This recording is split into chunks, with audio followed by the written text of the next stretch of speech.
Hey, Seminole State family. This is Nicole from the library, one of your librarians here at Seminole State College of Florida. And we are bringing to you tonight the first episode of the Asking for a Friend Real Talk About Healthy Relationships series. And we have some very special guests, which I'll introduce in a moment. Tonight's broadcast is intended to be educational, designed to inform, and also to normalize conversations on concepts of healthy relationships. So tonight, this will not be a substitute for therapy or professional assistance. Again, some of those resources, we will link options for you if you are in need of those resources. Also, please be advised that something spoken about tonight could be triggering. So at any time, if you need to leave the broadcast, please do so and look out for your own well-being. I'm very excited that tonight, for the first time ever on a library live stream, we have an awesome moderator that will be with us. This is Parker Deans. She's an SSC alumna and a volunteer at the library. So you can chat with her in live chat. And we'll see you back there, Parker. And as a librarian, of course, we focus on subject matter experts. So from our own Seminole State College of Florida, we have one of our sociology professors, Rebecca Padilla. Hello. So welcome. Thank you for joining us tonight, Rebecca. So Rebecca is going to bring a sociological lens to these topics, the healthy relationships concepts. And then we have from our friends and partners at the Victim Service Center of Central Florida, we have Olivia Oropeza, the Victim Service Center Education Manager, and also with us, Miss Rhonda Wilson, Senior Victim Advocate at the Victim Service Center. So welcome, everyone. Thank you for being here. And so, again, content may be triggering. I did put up the little note about this is an educational broadcast. So Rhonda and Olivia, can you expound a little bit on what we're talking about when we have like some not limitations, but like maybe guidelines for how we're sharing or how we're talking about these topics tonight? Definitely. Thanks, Nicole, for introducing us. Hi, everybody. My name is Olivia with Victim Service Center. I just want to let you guys know that we will be talking about relationships, which oftentimes can involve some touchy subjects. We may be talking about abuse or, other things that are emotionally difficult for you here. So make sure you prioritize your mental and emotional well-being. And additionally, we do want to hear from you. We want to provide you guys with some answers to questions you may have. We want to hear your feedback and answers throughout the presentation. But this is really a place to kind of learn more and maybe get connected with services, but not necessarily a place to share your own personal story. Like I said, we do want to hear from you, but try to make sure you keep things not super personal, nothing too deep or distressing for others. And if you at some point during this presentation say, I do have something I need to share and I need to do it confidentially or with somebody who can validate me or connect me to services, we have Rhonda here and we would like to reference our hotline number, which I will put down in the comments as well. The Victim Service Center runs a 24/7 helpline for folks who need to get connected to our services. So that'll be 407-500-HEAL. And I'm putting that in the comments now. And so if you need to connect to services, you want free therapy, free counseling, we'll talk a little bit more about what we do throughout the training. That's the number you're going to use. Okay. Rhonda, do you have anything to add to that? With that number that Olivia provided you, we answer it 24 hours a day, 7 days a week. So if you don't, so you can call us at any time and we can help you through it. Thank you, Rhonda. Wonderful, wonderful. Okay, so again, our partner Olivia at Victim Service Center has created a presentation. So we're going to have a little bit of have that presentation, which is kind of short. If you have comments or thoughts, if you want to interact with other people in the chat, go ahead and continue to do that. If you have specific questions for Olivia and or Rhonda, you can put those in the chat as well. We'll try to catch them. But after we do the presentation and talk about some of the concepts and the content, we'll check back and make sure we didn't miss any questions. Okay. All righty. So I'll pop your. Awesome. Awesome. Thank you guys. So this is called asking for a friend. Maybe you are really asking for a friend, or maybe you're asking for yourself. But either way, we're glad you're here tonight. We hope you learned something beneficial for you and your friends and for your relationships. Today, the focus is on changing seasons, changing standards. What are you no longer settling for? All of us, or some of us, have maybe been in a relationship, know of a relationship, or maybe seen it on TV or in movies where somebody sticks around in a relationship that is not serving them anymore. This could be just in a way where they could do so much better. They could be with somebody more compatible with them, or when they straight up need to leave a bad situation that may be involving some level of harm or abuse. So that's what we're talking about today. The things that we are no longer settling for. As seasons change, so do we. And so maybe we need to adjust what else needs to change in our lives. So as I mentioned previously, that helpline number is here again for you if you want to take a picture of this for your phone. Sometimes this is great to just have on hand for when you're at a bar out on town and you run into somebody else who might need help, or maybe just for those late nights when you're not sure, you might need somebody to call about something that's happened. So keep that number on you. It's a 24/7 helpline. The purpose of this event is to create a safe and supportive space. We all want to help you get the information that you think is going to be best and most relevant to you. And we're here to be the experts to talk about what you need to hear about. So we want to talk about relationships. We want to hear your questions. And we want you to invest in yourself here so that you can go forward and invest in your relationships. The rules here are one, respect others, right? That's natural. First and foremost, we want to make sure we were respectful of everybody and their experiences. Try to come from an I perspective, right? Maybe I experienced this and I feel this way about it, right? But that may not be everybody's experiences or everybody's feelings. So come from an I perspective. Maintain confidentiality here, right? Everything we're sharing here, maybe somebody might not want someone else to be, spilling their tea all around town. So maintain confidentiality here. Avoid graphic details when you are sharing, right? Again, this is not a place necessarily to share your personal story and get all of that out off of your chest, but we can provide that space for you as well, like I said, through that helpline. And then there's one mic, which is great through a webinar series, but basically, it's one person's talking, right? Be respectful, listen. If someone is talking in the chat room and we're going through some questions, pay attention to those. One more content warning just to make sure everybody's good and safe, right? This webinar series will include discussions of relationships, intimacy, love, abuse, assault, and more. So please take care of yourself throughout this presentation.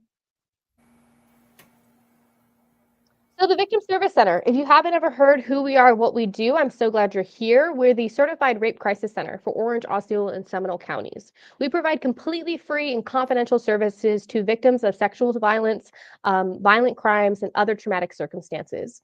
It doesn't matter where, when, how this happened, as long as somebody is in Florida, ready to receive services, they can call that helpline number. You can also learn more on our website, and I have a little QR code there for you if you'd like to go check it out. Learn more about our services. We have some free online classes. We also have internships and volunteer opportunities available if you're pursuing criminal justice, event planning, or nonprofit work. And like I said, we offer free counseling services, free crisis intervention. We have free support groups. And additionally, we are those responding entities to acute cases of sexual assault, doing those forensic evidence collections, or as you may be more familiar with them as rape kits. But really, VSC is your holding hand, helper, healing partner in the Central Florida area. If you've been a victim of something, we want to help you. So let's talk about the facts because a lot of people are not aware of what the landscape looks like out there these days. And on the positive side, having a partner that you can rely on, right, in a romantic relationship. And this comes from one of the longest longitudinal studies ever conducted. And they found that through decades of following people and surveying them, asking about all of these life choices and directions, they found that one of the number one things that they could point to that gives somebody a full, healthy, longer life is having a partner that they can rely on. And it's not a partner that drives the coolest car or makes the most money, right? But it's a partner they can rely on. And on average, it improves your life expectancy by 7 to 17 years. So we know having the right person in our life makes a big difference. Additionally, 1 in 3 teenagers, right? So people before they even reach the age of adulthood of 18 experience some form of abuse within the relationships. That could be emotional, physical, or sexual. It's hard to think of that statistic when we see all of our classmates, all of these other students, all of these other people who go through, something like this. We know it's 1 in 3. For college age students, 93% of college age students who experience sexual violence never report. So it's happening, but college students aren't feeling like they have a place to go, someone to talk to. They're not sure what resources to find. So we want to help bridge that connection. Globally, about 1 in 3 women, or 30%, are subjected to either physical or sexual abuse by an intimate partner in their lifetime. Again, 1 in 3. That's way different than I think most of us probably are aware of or think about. And so that's, you look out in a large crowd of people, and 1 in 3 of women there have experienced sexual violence.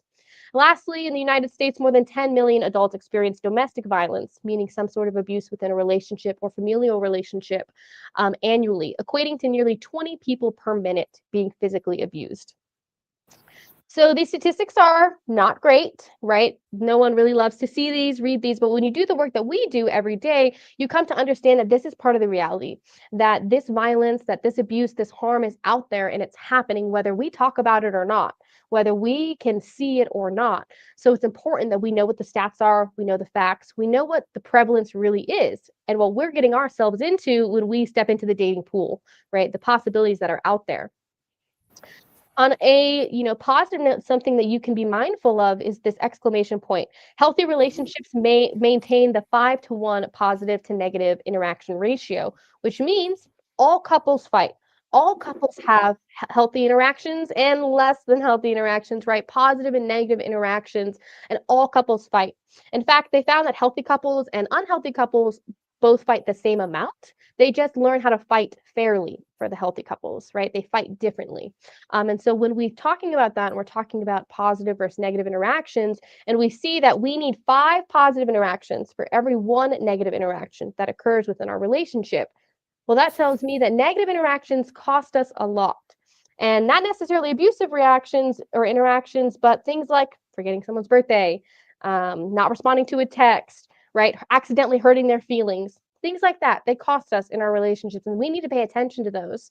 Additionally, if we're in a relationship where most of our interactions are negative, where we're constantly fighting, constantly experiencing drama, but maybe every now and then we have a nice date night, and so it kind of smooths over the fact for a little while, we know that that relationship will not sustain. Healthy relationships need a 5-to-1 ratio to sustain, to be considered healthy.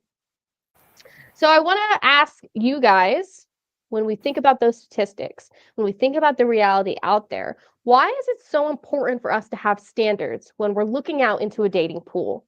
Why do we need to know what our standards are, and why do we need to keep them high? And I am in the comments looking to see, what we think. So I'm ready for you guys to share.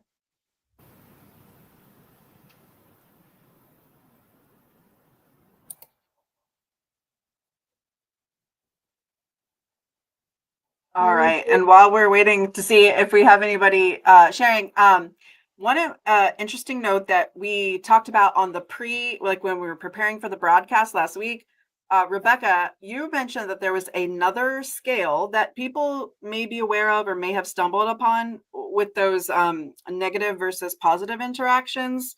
Like there's some other scales in the sociological literature. Can you share the name of that so we can have it? Oh, you're unmute. Sorry, I was trying to be quiet during Olivia's presentation. Yes, hi everyone. So yeah, the magic ratio that Olivia went over, we had a conversation about it because I always thought it was the 5-to-1, which was Gottman's work, if everyone's familiar with his work and his love labs. He's been putting people in love labs for years and watching them in these love labs. And he says he can tell with like a 98% success rate how many of those couples will end up separating or divorcing after they spend time in the love lab. And it was all based on what he called the 5-to-1 ratio. Maybe others, Olivia had a number of 10-to-1. So the point I think that Nicole is making, and we're trying to get across here, is it's not maybe set in stone. Maybe different academics disagree on those numbers, but the Gottman number is the one that I usually use, and it's the 5-to-1. Yeah, thank you, Right. Rebecca, for adding that in. I will say, yeah, I've seen some different ratios, but at the end of the day, it does speak to those love labs and the ability to predict the feasibility of a relationship based on how many positive to negative interactions that they were able to maintain. So Lily S mentioned self-worth. Yes. I see self-worth. I see we need standards because different people have different levels of what they need as a person to be happy. That's a really great point. A lot of times we're in a good relationship, but people just might not have the same idea of what a fun Friday night is, or on what energizes them, or what TV they like to enjoy. And so the relationship could be good, but the compatibility might be off. And a lot of times we need to be looking for sometimes what is not serving us, right? What are our standards? What do we need? And maybe someone is good for us, but they're not great for us. Let's see. So we don't end up in a cycle of seeking validation and fulfillment and not finding it. That speaks to something that so often people struggle with. I know we hear people all the time talk about how they just can't leave these relationships, even though they're not getting what they want out of it. And sometimes it's because even knowing that I have this person, even if they're not great, even if they're not exactly what I want, just being able to say I have a relationship and I'm in a relationship for some people is more important to them without them fully realizing that like they could be having so much more if they let that person go and open up space for what they want, deserve, etc. I know, Rebecca, if you wanted to chime in, kind of on that same note, we had sort of talked about those cycles of attachment styles. I don't know if you wanted to throw any piece of that in there. Sure, I can comment on that. Again, there's been so many studies done on relationships by psychologists, social psychologists, sociologists. So I'm just pulling, some information from academics that I've looked at. So many of you may not be familiar with the attachment styles that we form in childhood. This came out of Mary Ainsworth's studies in the 1970s. Maybe you've heard of her, what's it called? The Strange Situation Experiment. And basically in this experiment, she would bring mothers and children into a room with another stranger, and the mother would leave the room and they would observe the baby. When the mother would leave, what would the baby do? When the mother came back, what would the baby do? And based on these observations, she noticed that children do respond differently in these two different situations, when the mom leaves and when the mom comes back. And in a nutshell, I don't want to go into all the different attachment styles, but just think about the idea that some people form secure attachment styles in childhood and some people form insecure attachment styles in childhood. And what studies show is that these attachment styles follow us into our adult relationships. So if you're someone who finds yourself in a situation where you're kind of repeating the same patterns over and over again, or you're finding the same person over and over again, and it's not serving you and it's not healthy for you, maybe think about the attachment style that you were exposed to as a child. Was it secure? Was it insecure? And the great thing about humans, right? We have agency. We're not stuck in our situations.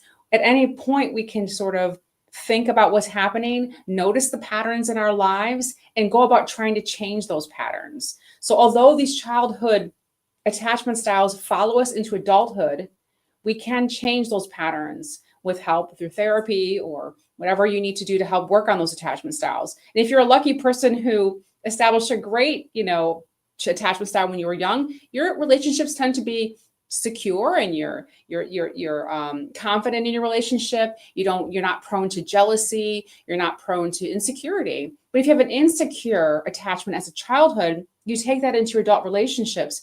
And so that could express itself as, things like, you don't believe or feel that you deserve a good partner, right? So, you tend to get habitually, people that don't really serve your interests, or they're not really helping you, and they're unhealthy relationships for you because you kind of, in your childhood, formed insecure attachments. Like so, and I'll just really say this really quickly, because I know I got to give the floor back to Olivia. So, sociologists are interested in socialization and the power of those socializing agents in our life.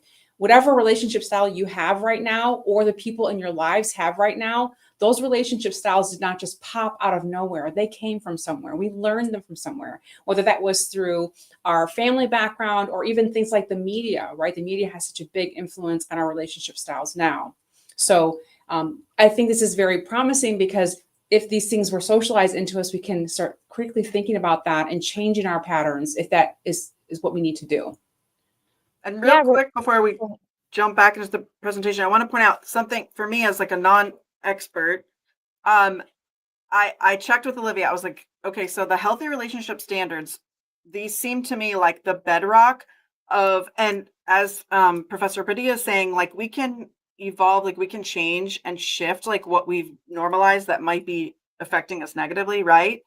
But healthy relationships concepts are the bedrock for avoiding, or how do I say this? Like avoiding situations that get worse. Like if a healthy relationship, okay, we fight a lot. Well, like what's the thing that becomes worse than fighting? Just arguing verbally. I think I don't know how to like articulately and gently paint that full picture, but I'm trying to get across the point. This is episode 1. We're doing multiple episodes of this series in the fall and into the spring. We'll have even a couple in person. So again, I said in the beginning, we are normalizing the conversation around healthy relationships because it's literally the base layer for a safer life. Yeah. I don't. Okay. No, that was great. Thank you so much Okay. for like adding that in, and Rebecca to kind of add to what you said when you were speaking. It kind of made me think of like a filter. If you have a secure attachment, you operate within your relationships through a filter of seeing things as likely non-suspicious. Most people have decent intentions. You deserve love, right? So when somebody forgets a date they planned with you, you don't take it as deep and as serious. Versus if you have an insecure attachment style, now you tend to evaluate things through that filter of insecurity, of that, I'm not sure, does this person really care for me, love me? Things tend to get more jealous, more controlling, more problematic faster. And so it's also great to end with a moment of hope that if we learn to these behaviors and these filters, we can unlearn them. We can learn to be aware of them. And I also want to highlight a comment that I see that really summarizes what we're chatting about here from Brian, saying standards allow you to establish a sense of accountability in terms of what you tolerate or expect from people or situations. And that's really what we're getting at here today, is that we need to have these standards because there needs to be a sense of accountability and expectations for what people can, how people can treat you, they can speak to you, how they can behave in your presence, right? If then none of that's set, then when somebody does cross your boundary or do something that upsets you, now you have to try to decide what to do in that moment, and that's not easy.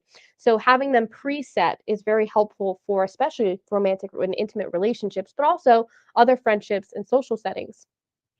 So great job, guys. That little broken icon image there was a YouTube image. We have a really lovely video called The Importance of Singledom, and it's kind of a long video, so I'm going to possibly hang around after our webinar has kind of slowed down a little bit, and I'll play it for anyone who wants to hang around. It's 6 minutes long, but it basically talks about the importance of being single, of valuing yourself, of knowing exactly what you want, what you're looking for, and understanding that getting it is just as difficult and typically as long of a wait as a perfect job or a great house or anything else that takes often months or years to come across, and that continues to require work from you. So it's important we have those realistic expectations. And additionally, there's a quote in there where they say, if you're starving, you'll eat anything.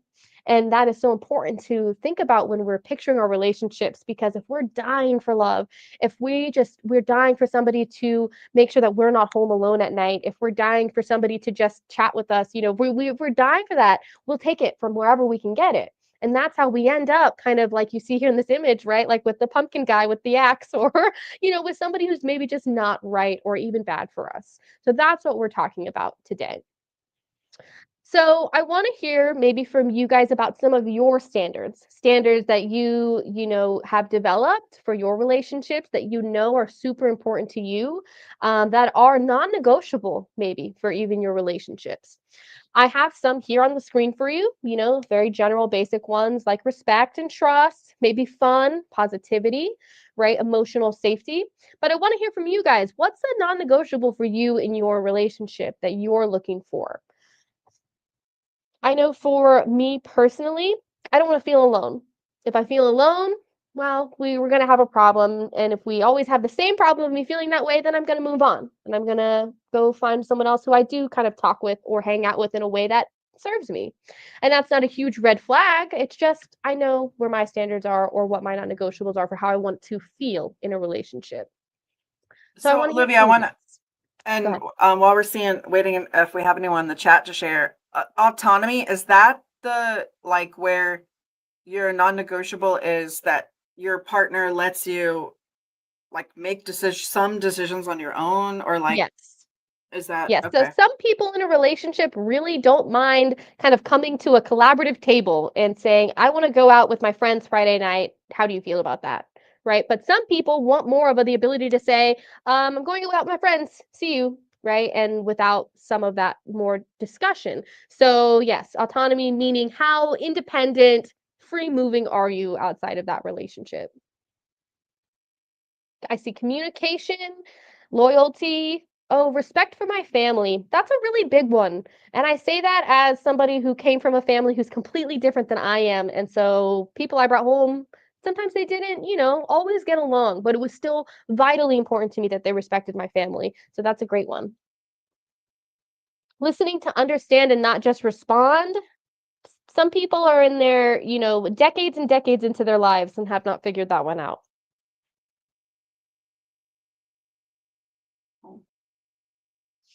How about, let's see, someone with no plans in their future. Now, is that a unacceptable standard for you? Yeah, I Because wonder. that I'm was, like looking to see which one that kind of falls into. Like, if there's yeah, like another, like a synonym for that. yeah, I would say, that could be shared values. Maybe you don't want any future planning happening, but no, I had a feeling that you meant that's an unacceptable standard, and that's what's going to be my next question. What's something you will absolutely not put up with? And like, yes, this could be as serious as, somebody being harmful or abusive, but like also some of us just have icks where if they do that, I'm out. So I'm curious to hear from you on either side of the spectrum of intensity. What are some of your standards you're not settling for?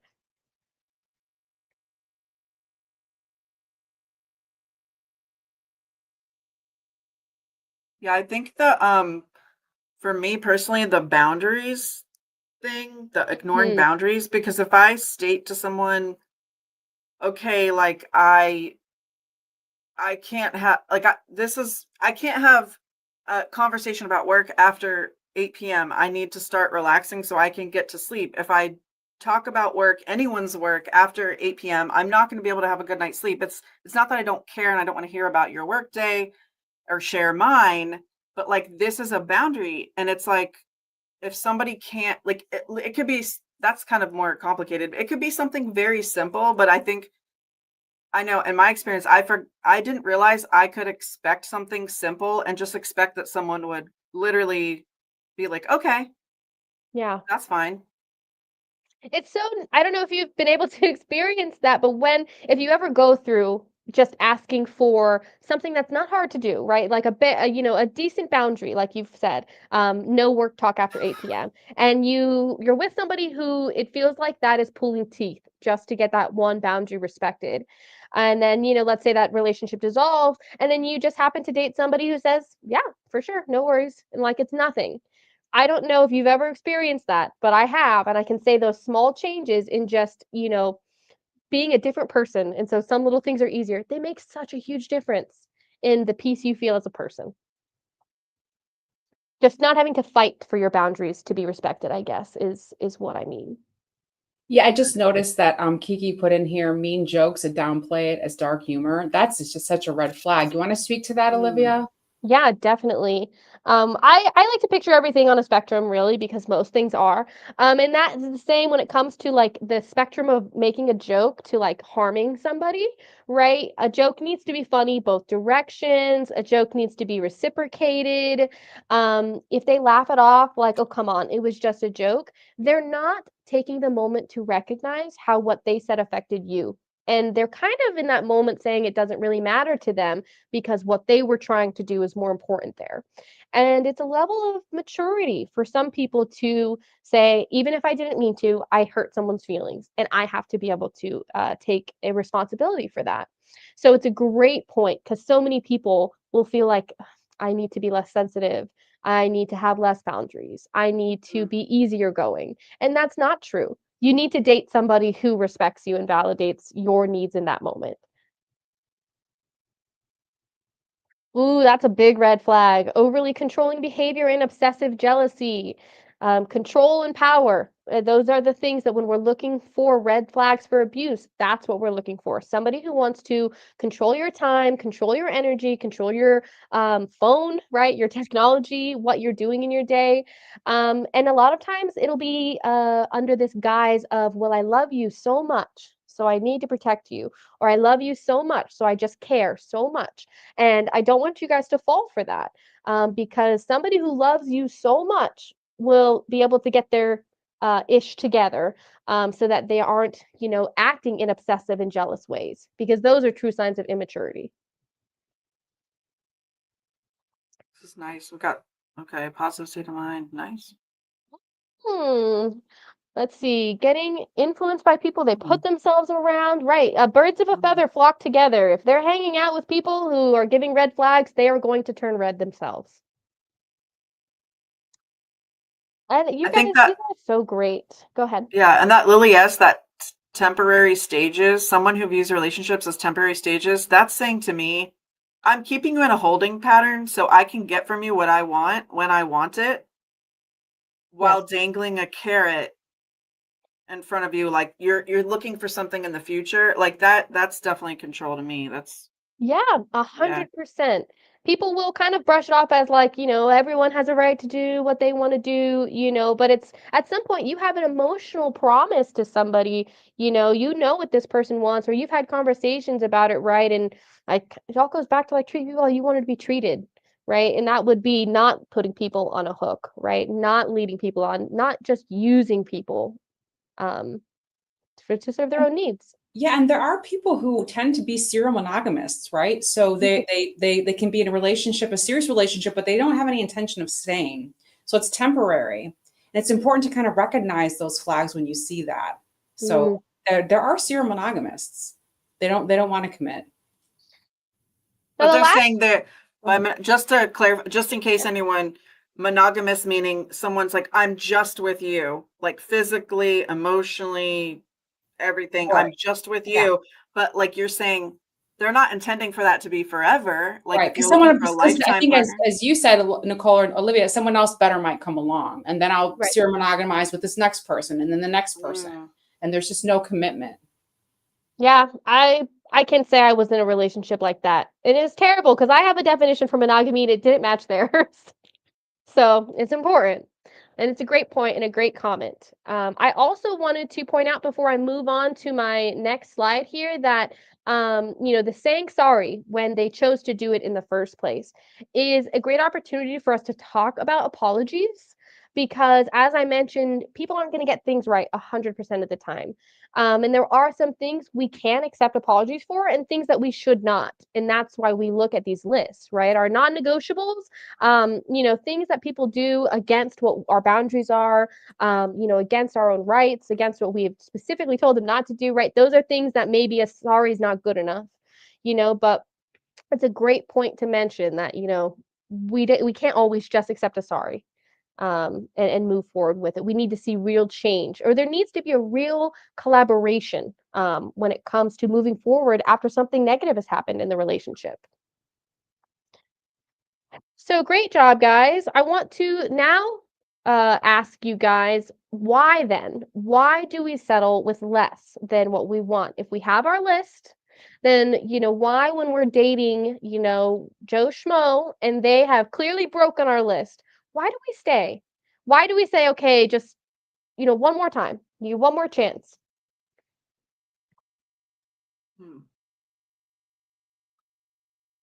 I'll speak for myself. I think, uh, and we'll in some future programming we'll talk in depth about attachment styles because that factors greatly into all this, but I think the like feeling like that it's normal, like you have a gut feeling that it's wrong, but it actually feels kind of, but at the same time, it feels kind of natural. It kind of is like soothing, Yeah. if that makes sense. I don't know if anyone can Yeah, relate. no, you do make sense. And what it makes me think of, and kind of tying back into Professor Padilla's kind of talking about attachment styles, is that, when we're babies and we need to survive, we look to our caregiver to keep us safe, to make sure we don't die, right? And when our caregiver is really good and really responsive, we develop that secure attachment. When our caregiver is not so much, we develop that insecure attachment. And so, literally, in those moments, if we don't have a caregiver, our caregiver ups and leaves us, we die, right? We don't have another, survival mechanism that comes in and picks us up and takes us, the stork carries us away or whatever.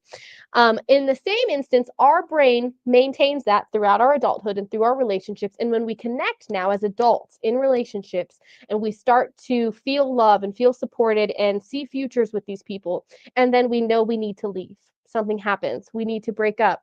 And when we try to leave, or maybe we get dumped, it really feels like the end of our life. It feels like everything is over. I mean, it can really feel like we're dying. And that is because the back of our brain, our survival pieces, they realize our caregiver or our new attachment has left.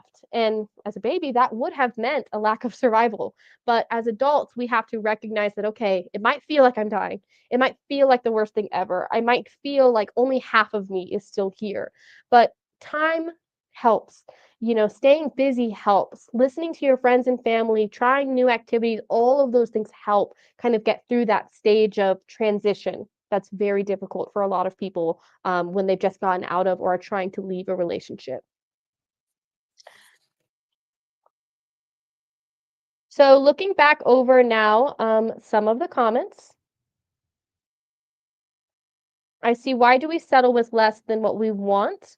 Um, it's easier, right? Sometimes it's really hard to leave, definitely. And I'll pivot into, abusive relationships are difficult to leave as well, in the same way as many are, because we love them, because maybe we live with them, because maybe they have the money or the power or control in some way, shape, or form, right? But also, it's dangerous for some people to try to leave relationships.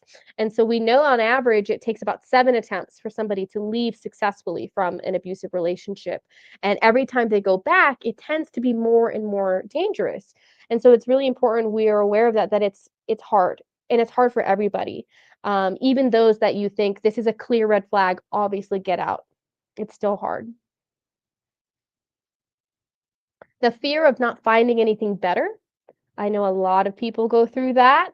Um, And, a lot of times I think about something somebody told me when I was going through a breakup, and it was, okay, if this breakup hurts that bad, and everybody else in my life told me that this person wasn't great, imagine how awesome it will be when somebody comes around that is great, right? That is that good. Like, you just don't even know what's out there.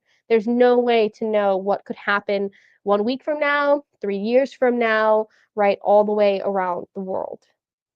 Hmm. Let's see. Someone said we stay because we hold on to the good they showed us in the first place. It makes it hard to let go. Um, we have to remember that people are their actions. They are who they currently are. There is nothing but the current time that we have. And additionally, rose-colored glasses make a huge difference when looking back at memories. And just like we talked about the ratio, you can't sustain a relationship off of one good, solid memory. It has to be continuously good, positive things happening, overwhelming that one negative here or there.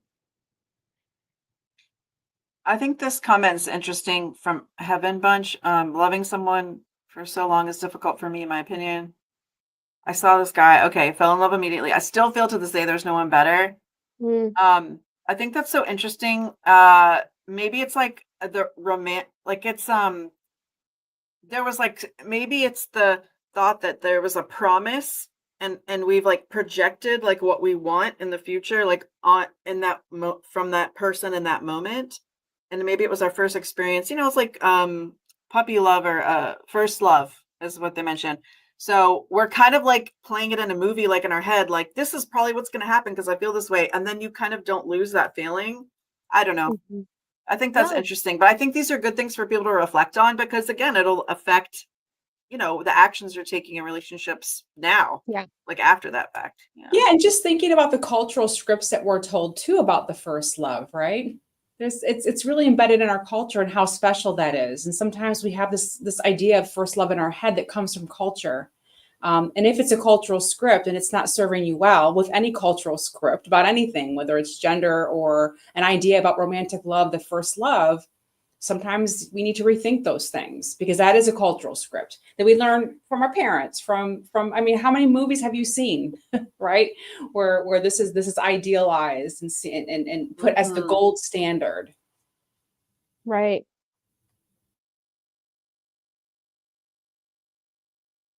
I see another really great point down here for trauma bonding, and why people may stay in relationships. Definitely, we see this all the time, especially, Victim Service Center.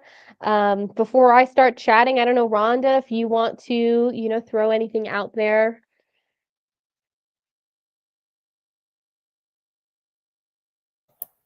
No worries. No, I mean, everything. Been listening to everything you guys are covering, and you guys are really spot on a lot of these relationships that we see. And I'm here just to Cool. provide more support. Thank you, Rhonda. Yeah, I just wanted to see because trauma bonding is something we talk about a lot here, especially, when we're giving healthy relationships training, when we're working with, people who have experienced, abuse, and harm within their relationships. And again, like it seems so obvious, why wouldn't you leave? Why would you stay with someone like that? But that trauma bonding is a bit like brainwashing. Is you really, again, you feel like you can't make it without that other person, like that is your lifeline almost. And even if it's something that seems unsafe or is scary to other people, you don't know it unless you're in it. Super important that we don't judge other people's choices. And I know it can be hard, especially if we're a friend or a loved one of somebody who is needing to get out of a relationship but they just won't leave. It's really important that we do what we can to remain a supportive voice for them, because often abusers will try to, limit their contact with friends or family who could give them good advice or who could support them. And so you saying, leave them or I need to leave, is just taking one more chance they have to get a good voice in their ear, to be supporting them through that hard time. So we This definitely see phrase that. trauma bonding that's coming up, I feel like because I know I do this, is I we have the opportunity to learn about concepts of from like psychologists and therapists that go on to like let's say YouTube or even TikTok or some of our other social media avenues. So I feel like there's more exposure for the layperson to concepts of like trauma bonding being Hmm. what, right? Uh, but I want to point this out right now because resources like the Victim Service Center with Olivia, Rhonda, your victim advocates, those resources, as well as some that are at Seminole State, which we will plug before the end of the broadcast. Like those are the ones, like, even though if you want to educate yourself, even if it's a psychologist you're watching on YouTube and you're like, I trust this psychologist. Well, you don't know exactly who they are or where they're from. They could be a fake out. I don't know.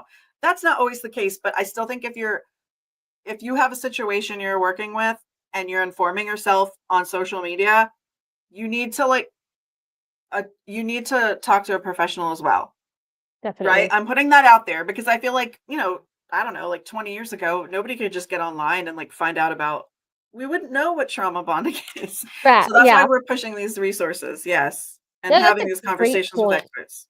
Yeah. That's a great point. There's so much, I go and do trainings now and somebody raises their hand Mhm. and talks about something and I'm like, that's on my slide 15. How did you already know about that? So we definitely definitely do see that, and it's a great point. I mean, and VSC and some other professionals out there are really good resources just for learning. You may think, I don't want to be talked out of anything. I don't want to be talked into anything. I just maybe need good counsel, right? I just need somebody to hear where I'm at and give me some good advice or give me some good education, right? That is where, the VSC or, other counseling institutions, maybe Seminole State College, like might be a good resource for you. But I want to go ahead and talk about the other question on this slide. What happens when we settle for less, right? Why do we do it? We talked about it. But now what happens if we decide to make that choice and settle? And GC says here that sometimes I feel that we have been through so much together that it would be a waste to just let it all go. And I encourage you, depending on your situation, I don't know, but there are many who feel this way in their relationships. And I would encourage you to think about the amount of time you're sitting in that relationship now as possibly wasted. Not because, not because of those actual moments being wasted or thrown away, but because of the opportunity for you to be, if your relationship isn't necessarily living out those healthy 5-to-1 insights, right? Fulfilling you, filling your love bucket, then, you might be wasting time in this when you could be somewhere out there that's so much better and you just don't know it. And I say this as somebody who had heels down in my previous relationship that I wanted to be in no matter what. And it was a lame relationship, not bad, but just lame. I wasn't getting what I wanted. I was always having to pull teeth for what I wanted, right? And I just wasn't willing to accept that something out there might be better and easier. And I tell you now, future me, that there is and it exists. And I'm so grateful I didn't waste any more time in that previous place. So yeah, I want to hear now from you guys what happens when we settle for less. And I see a couple other comments here. Feeling frustrated and regret, especially if you know deep down you wanted more. Yes, so I so understand that frustration. Start growing resentment, even feelings of depression. Absolutely, we see the resentment happening.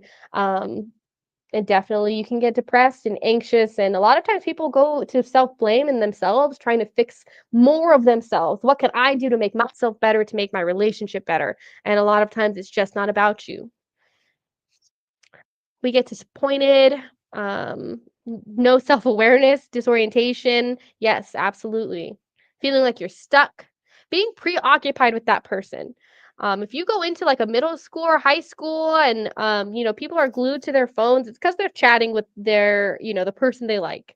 The person they're waiting to see the DMs or the likes on the Instagram, the shares on the reels, all of those things, right? People become so obsessed with the person that they like or love. And so that doesn't change even when we know we're settling. If anything, that desperation to get them to give us what we want becomes so much more intense when we know we're not getting it. So thank you guys for sharing some of those when we're talking about settling. Things we won't settle for, non-negotiables, what it feels like when we do settle, and why would people stay in a relationship that's just not serving them. And we know that the situation is just much more complicated than green light means go and a red light means stop. So I want to talk to you guys about a concept. I call it the relationship love bucket, but for the sake of this video game themed presentation, we're going to call it your relationship health bar. So I want you guys to picture for your relationship, if you're not in one currently, you could picture a friendship or a work relationship or just the relationship with yourself. So basically, you have this relationship health bar, and positive interactions fill up your health bar, such as if it's with your partner, remembering their birthday, buying them their favorite coffee, showing them that you, respected their 8 o'clock no work talk boundary, right? Something like that, that positive love bucket. If it's for yourself, maybe you were kind to yourself after a bad quiz grade, right? Something like that, that fills your love bucket. Negative interactions drain your love bucket or drain your relationship health bar. These are things like forgetting the date you planned, accidentally making a joke that didn't go over well, saying a comment about their parents that they didn't love, right? Something that is taking away from that relationship health bar. And as you can see down there, I do have 10 positive interactions for every one negative. That is kind of speaking to those different numbers that you can find. But whether it's 5-to-1 or 10-to-1, right? We want to make sure that we're seeing a majority of positive relationships filling our health bar. Because what happens if we're just getting negative, negative, negative, negative, right? Our character can't keep going. Our character cannot go and collect the coins or save the princess, right? Or get his cat down from the balloon, right? If the relationship health bar goes down. So we need to make sure that we are constantly either A, checking in with ourselves to make sure that we've got enough love, right? That we're doing enough to keep ourselves well taken care of, in the sense of that we're a whole person, that we're confident, that we feel that we're part of a group, that we feel like we have real love relationships, right? These things that make us our health bar full. And then with our partner, nice dates, time together. If you guys know the 5 love languages, right? Anything kind of within those realms. Whereas then the negatives can drain. And so when you have a completely drained love bucket, you're not going to be able to give to your partner. You're not going to be able to have that extra energy, extra love, extra time to kind of provide that safe space that they need, or maybe, whatever it is that they need, you're going to be less up for the task. Whereas if you have a full relationship health bar and it's overflowing, then you maybe have extra to divvy out, to give out to others. And just like you can't pour from an empty cup, you cannot give from an empty health bar. So I want to hear from you guys. Just think to yourselves, maybe you don't want to share with me, and that's fine, but I want you guys to assess, where is my relationship health bar? Am I doing really well? Am I running out of hearts? Do I need to be investing this a little bit more?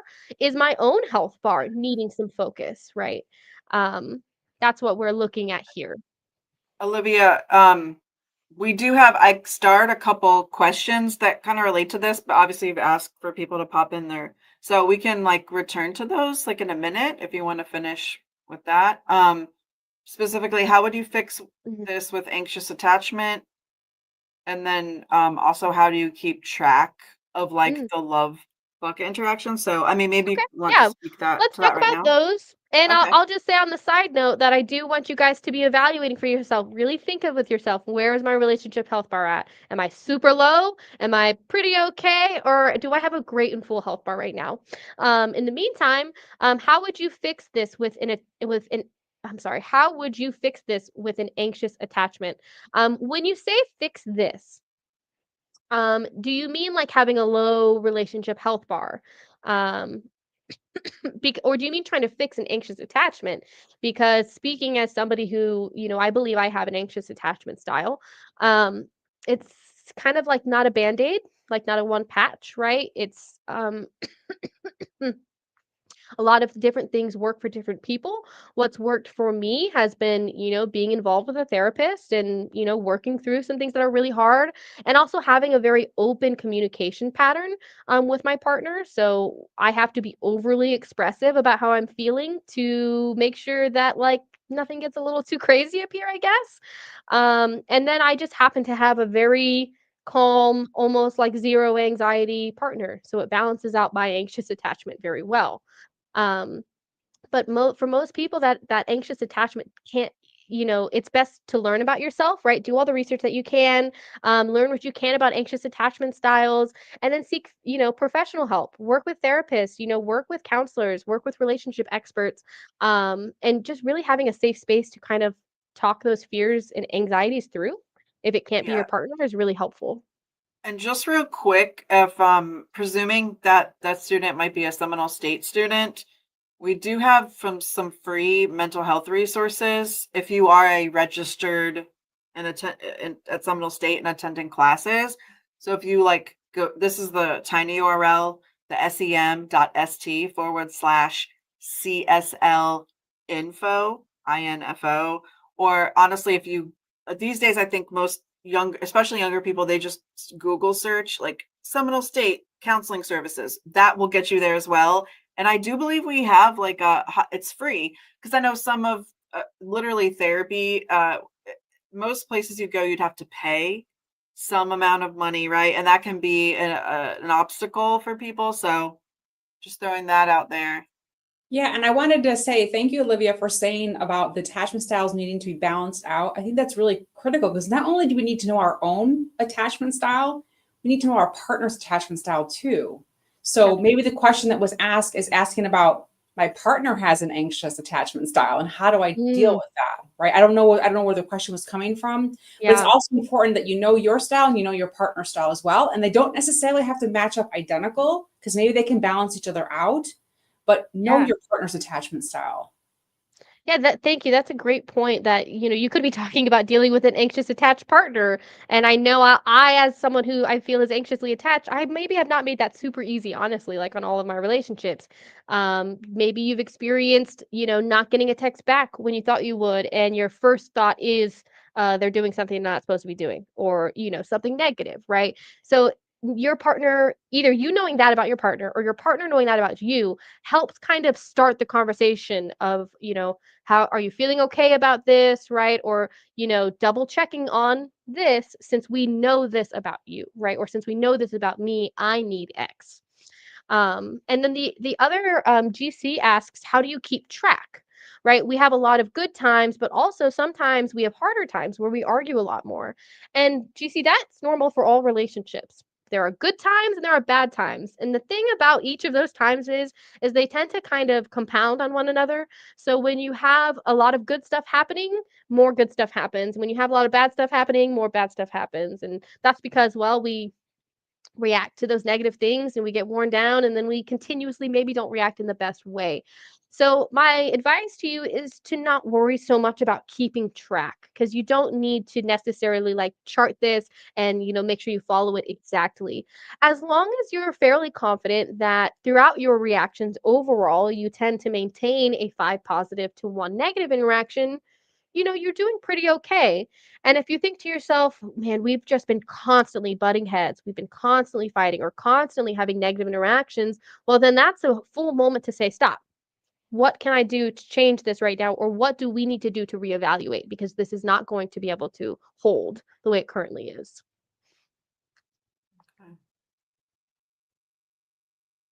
And just really quickly, I'm just going to jump in really quickly, and not necessarily on what you just mentioned, Olivia, but Amanda said something a while back. I think it was Amanda.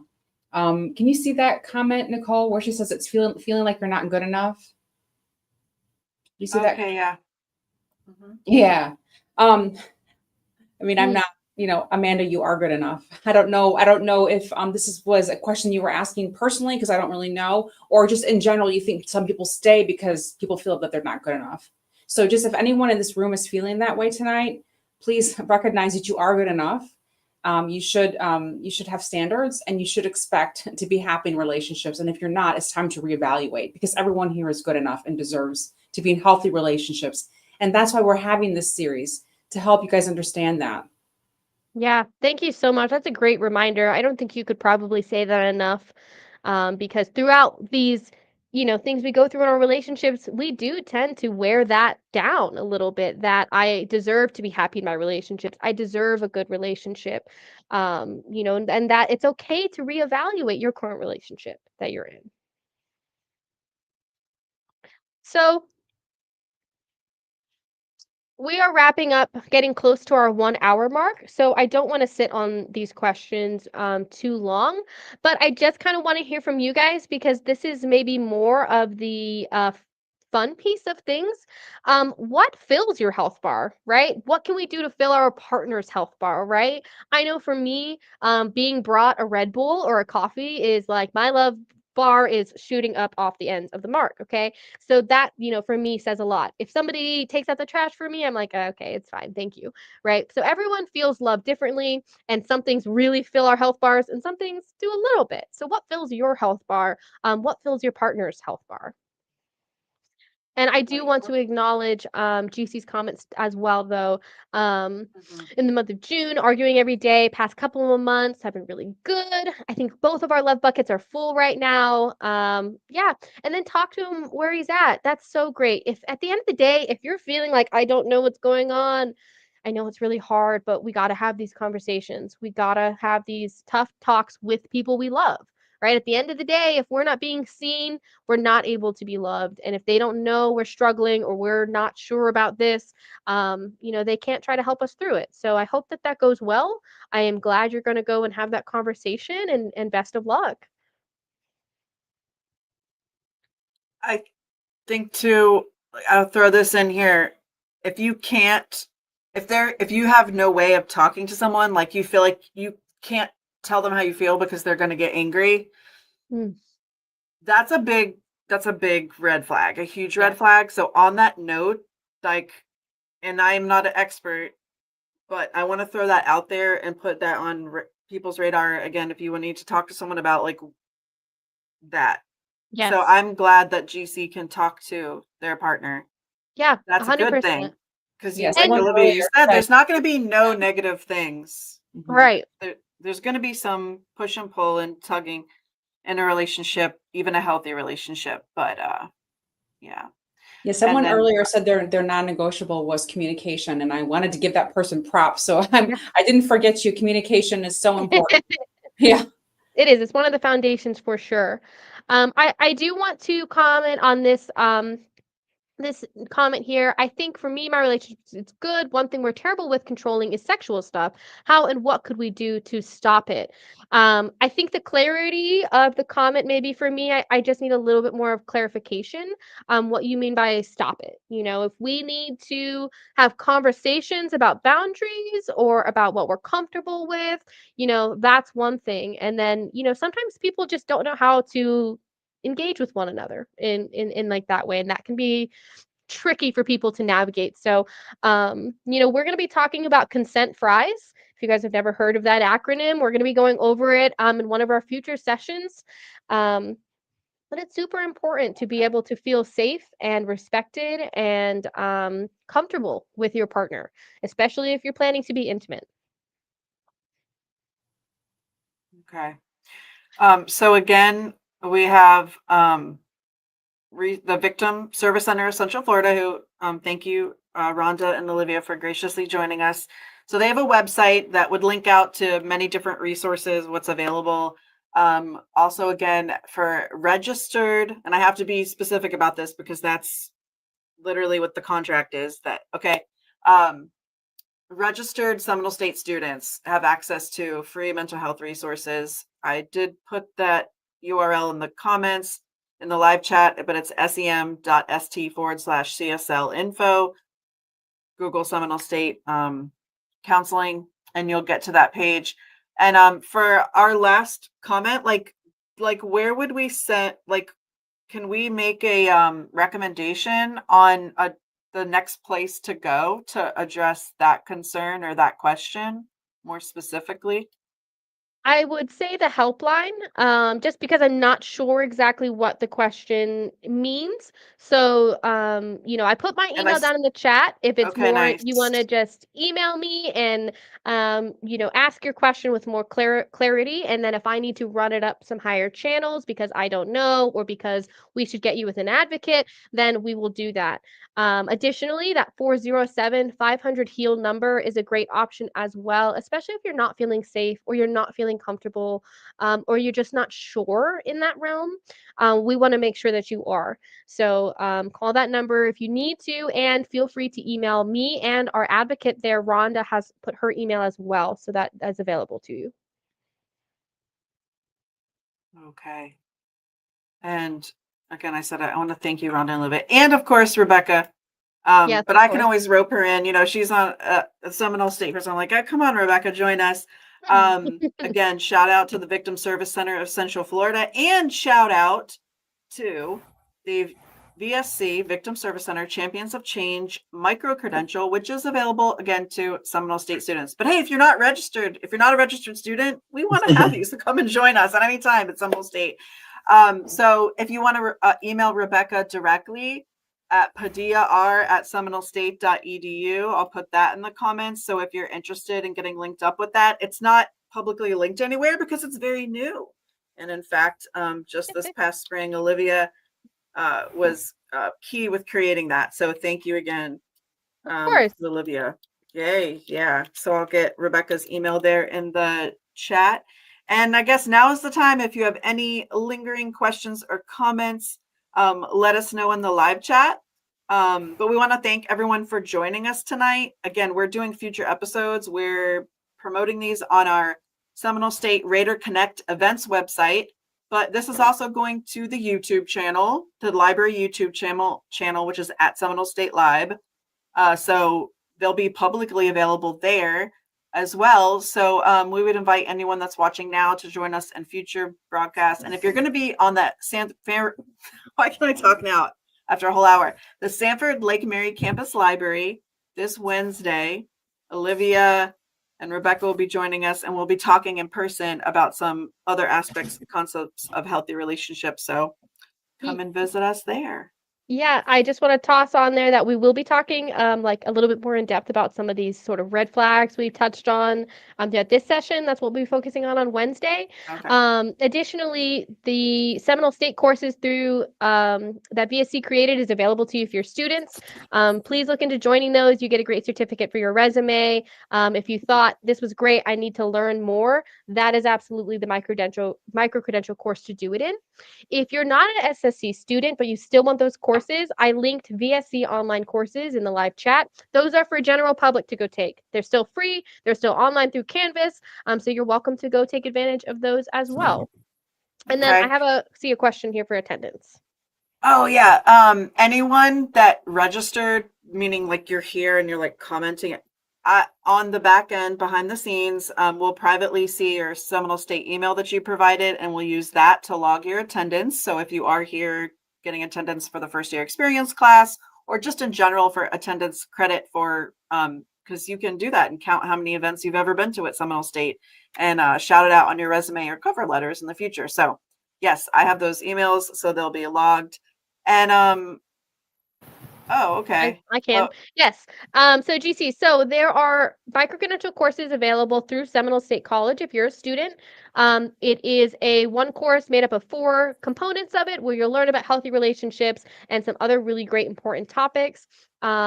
Email Rebecca Padilla, which the email is in the live chat, to learn more about getting connected with that. If you're not a VSC student, use the VSC online courses link in the chat to go check those out.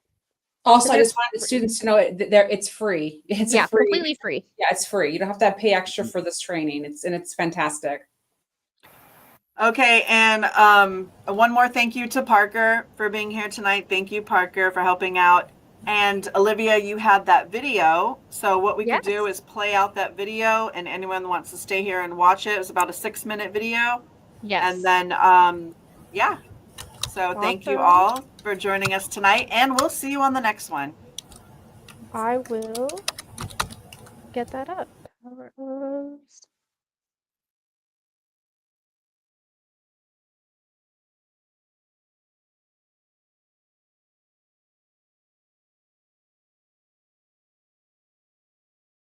The YouTube video?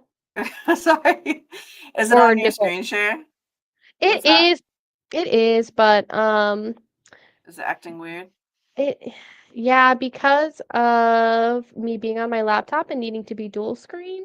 Let me see if I stop sharing that, and if I shared this one.